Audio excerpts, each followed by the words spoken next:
So wartime, and then wartime Jews come together. So we do what we do best, which is we read and write. And through reading and writing, we really are strengthening our world, because we're strengthening our connection together through our common study and attention to our sacred texts. So there's a medrash that talks about the scene where the angels come to visit Abraham and Sarah. And there's a verse that says, and he stood behind. And the Medrash goes with the ambiguity of the text. Who is it? What are they looking at? And it says that he looked behind him and saw a glow, light emanating. So the pshat, when I say the pshat, I mean pshat, is that it's Ishmael, and he sees the angels, and he's like, wow.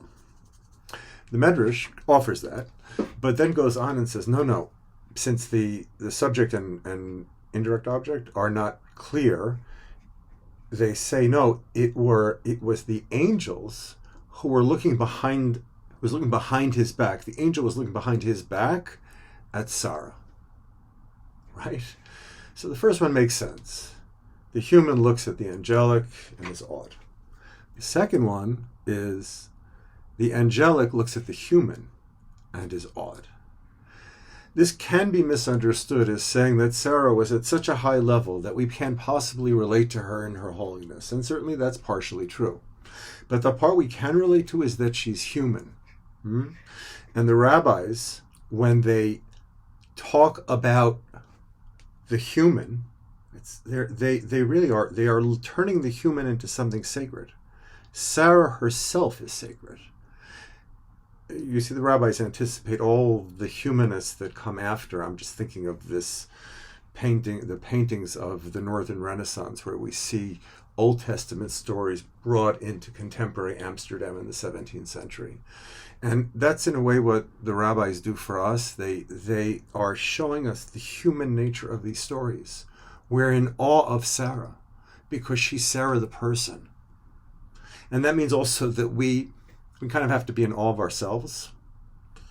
Humanism is mostly misunderstood today because the humanists that we speak of as humanists were Christian humanists. And the first humanists are really the rabbis. And why today's humanists are not really humanists is because you need to have the concept of Tselem Elohim, the image of God, for there to be a real humanism. Meaning we only see the sacred nature of the divine. We only see the sacred nature of the human through the divine, the Tselem Elohim. Humanism with the God is just narcissism. Anyway, so this is especially important during these days when we have to see ourselves as part of the sacred story.